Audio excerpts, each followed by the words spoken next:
أعوذ بالله من الشيطان الرجيم بسم الله الرحمن الرحيم الحمد لله والصلاة والسلام على رسول الله أما بعد السلام عليكم ورحمة الله تعالى وبركاته. Mga minamahal namin mga taga-subaybay, tagapakinig, ang paksa po natin sa oras na ito ay ang mga bagay na nakakasira ng pagiging Muslim ng isang tao. So, ang paksang ito ay sadyang napakahalaga dahil dito nakasalalay ang pagka-Muslim ng isang tao. Kaya ingatan po natin ito dahil maaari ang isang tao malabas sa kanyang pananampalataya maski man siya ay seryoso o di kaya ay siya ay nagbibiro kung nagawa niya ang ilan sa mga bagay na ito.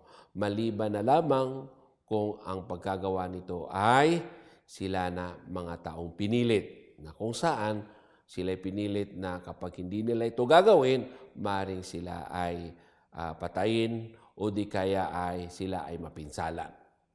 May mga 10 binanggit ng mga scholar, higit sa lahat binanggit ni Sheikh Muhammad bin Abdul Wahab sa kanyang aklat na kung saan itong 10 bagay na ito na nakakasira ng pagiging Muslim ng isang tao. Unang nakakasira ng pagiging Muslim ng isang tao ay ang tinatawag na pagtatambal sa Allah subhanahu wa ta'ala. Alam naman natin na ang tanging pag-alay lamang ng ating ibada o pagsamba sa Allah subhanahu wa ta'ala ay kay Allah lamang. Anumang uri ng pagsamba na iaalay natin maliban kay Allah, matatawag itong pagtatambal o shirk sa wikang Arabic.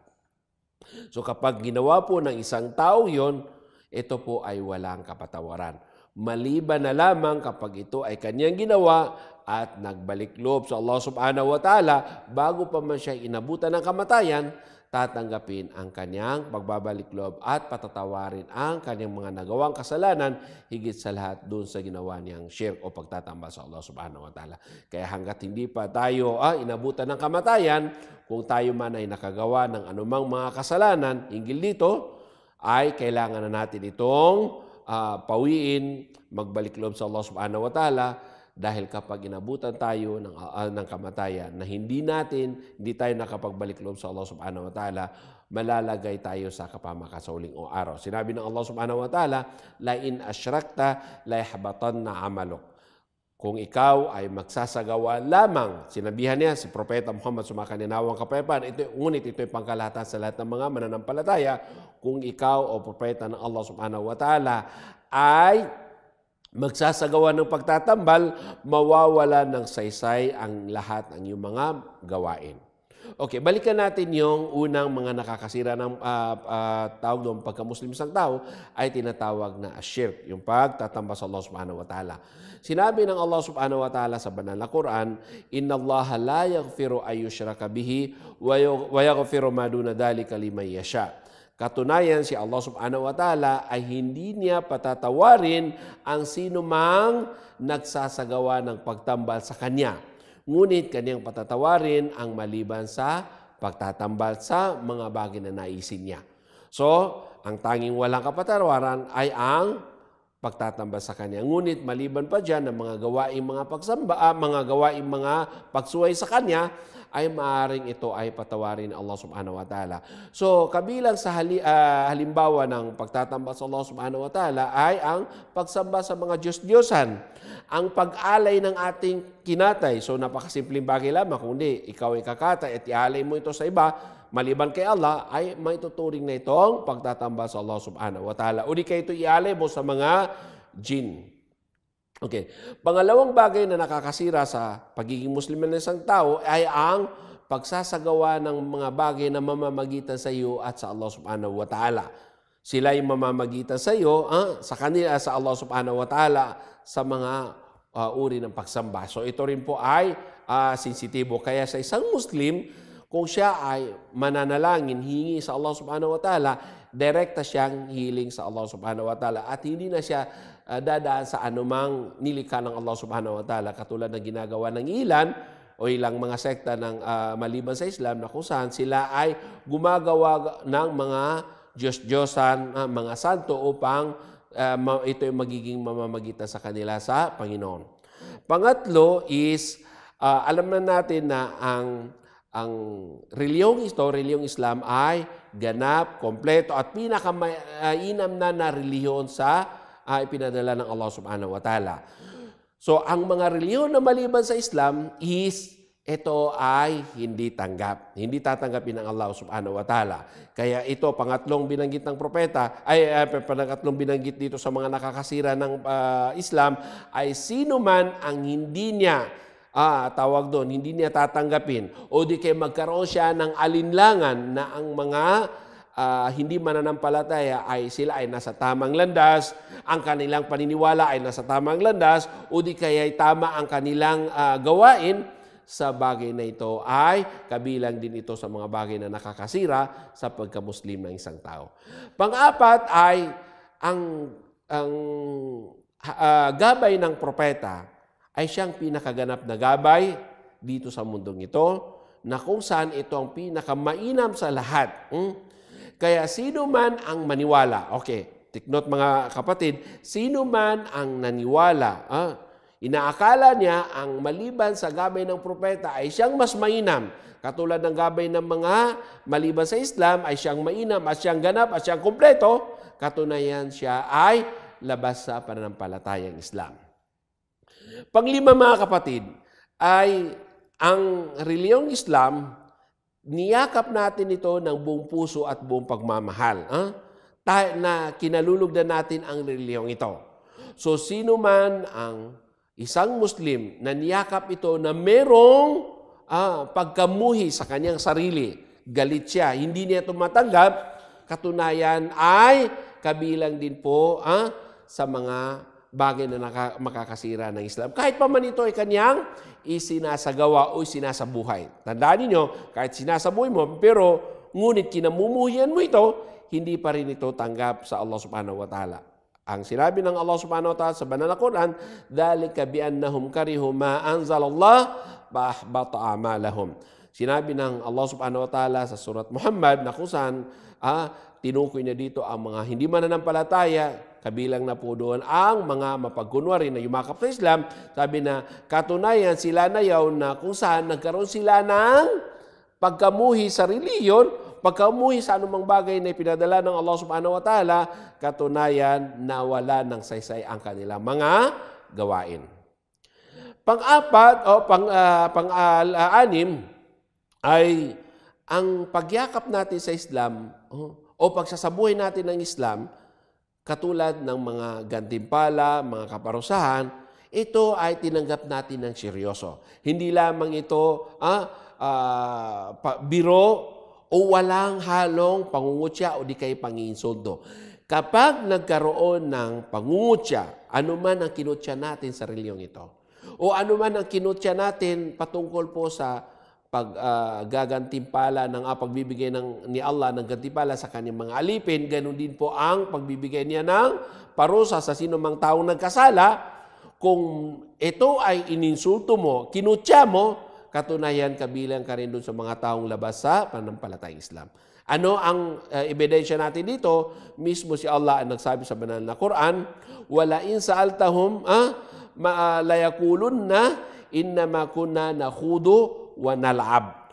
Qul abillahi wa ayatihi wa rasulihi kuntum tastahzi'un la ta'tadiru qad kafartum ba'da imanikum."